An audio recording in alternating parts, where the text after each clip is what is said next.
مساء الخير عليكم خواتاتي خواتي، نتمنى تكونوا بخير، تكون صحتكم مليحه والمورال تاعكم هاني وتكونوا بافضل حال.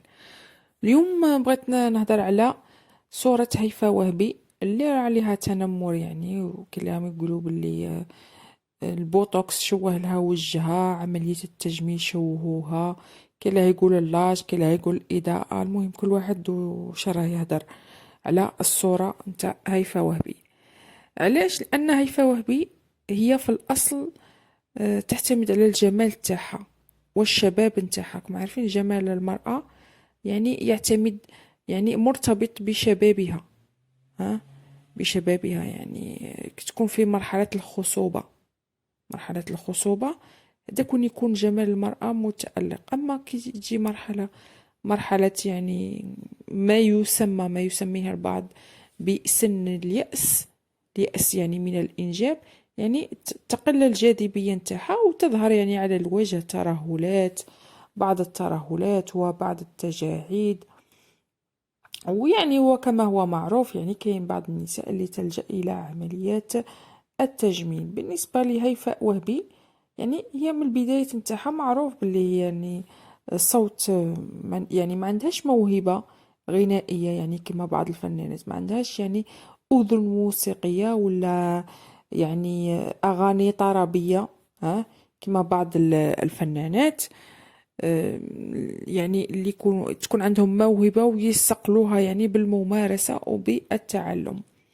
هيفاء وهبي حاليا هي دايرة عملية تجميل أكيد، لأنها ما ترغبش أنها تكون امرأة يعني في سن معين. وأنا لست ضد عملية التجميل، أنا بعد واحدة من الناس لست ضد عملية التجميل إذا كانت المرأة مرتاحة فيها، مرأة أو رجل، إذا كان الإنسان يرتاح فيها ولما لا. صح، المشكل كي يكون الإنسان غير راضي بشكله، يعني ما يكونش مقتنع بالشكل نتاعه، يعني يبغى يحافظ على دايما على هذيك الصورة، يعني اللي ما تنجمش تبقى يعني مع الزمن. صورة الإنسان، شكل الإنسان يتغير، يتغير مع الوقت. والآن راه كاينة يعني تطبيقات فلاتر يعني حتى على الشكل وكاع. بعض النساء يستعملوا الفلاتر، يستعملوا الفلاتر، يعني هذا الأمر لا ننكره. يعني دروكا في الصورة يعني في مواقع التواصل الاجتماعي ممكن نهضروا على الشباب الدائم، يعني الإنسان يبقى عنده شباب دائم. كاينة تطبيقات مدفوعة يعني اللي تخرج لك فلاتر طبيعية جدا، كاين فلاتر مجانية، يعني مجانية يعني أي إنسان قادر يكتشفها، يكتشف بلي الإنسان هذا راه حط فلتر.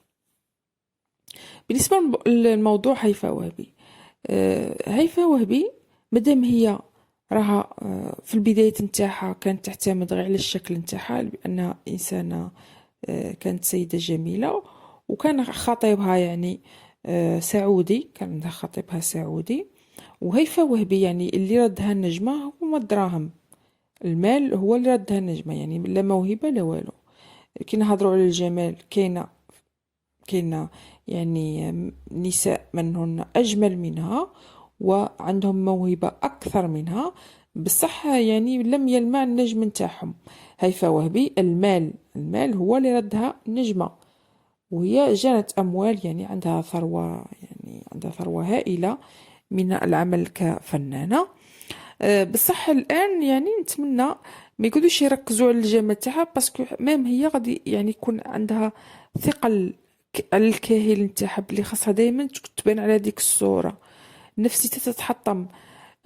باش تكون يعني في السن 50 وهي دائما باغي تكون دير الإغراء، دير الإغراء، يعني ما يعني لا يحتمله عقل. يعني صاي هيفاء الجمال تاعها في سن 50 تفوت إلى مرحلة أخرى، تفوت إلى مرحلة أخرى من حياتها. احنا ما رناش نقولوا باللي تترك الفن ولا ما عندهاش مكان في الفن ولا لا، بالعكس.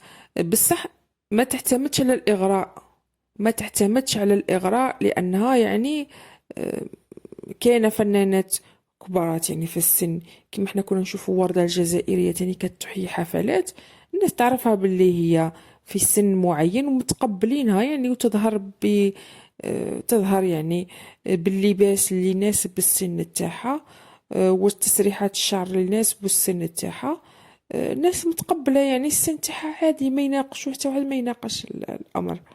بينما هيفاء وهبي علاش صرا هذا اللغط؟ باسكو هي تبغي تبان مثيرة، تبغي تبان عادا كينا شابة في العشرين، والناس على بالهم باللي هي يعني راها في الخمسين، وراها جدة، راها جدة.